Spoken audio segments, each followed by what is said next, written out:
No pastures lightened in springtime with more passionate blossoming. No sweeter homes ever hallowed the heart of the passer-by, with their pride of peaceful gladness, fain hidden yet full confessed. In 1899, Frank and Florence got engaged and began designing and building their dream home, the home that they were to live in for the rest of their married lives.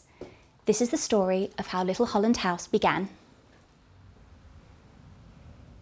Frank Dickinson was a talented draftsman who'd left school aged 13. He'd gone on to become interested in the arts and crafts movement and the works of John Ruskin and William Morris. Frank and Florence's engagement was a long one, partly due to his insistence on building their dream home. Frank and Florence wanted a home that was solid but not showy, one that had beautiful things inside, and one that would meet with the approval of Ruskin and Morris.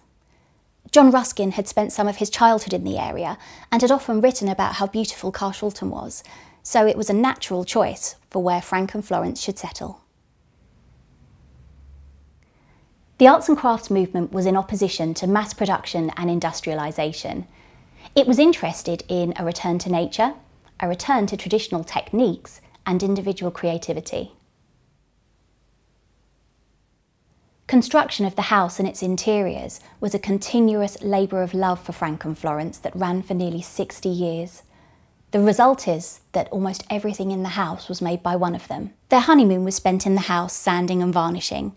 Florence was a talented seamstress who was responsible for many of the furnishings and lots of embroidery in the house, while Frank, through reading, practice and evening classes, learned a host of new skills, including furniture making, wood carving, copperwork, painting, sketching, and plaster casting. Frank passed away in 1961, but his presence was everywhere in this house.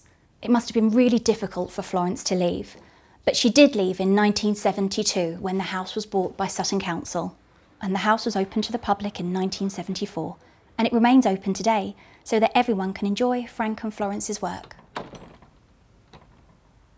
I have done my best to make just one more home to hallow the heart of the passer-by, and I know this thing was well worth doing. So Frank and Florence specifically designed the layout to be like this so that they could do country dancing up and down the parquet floor.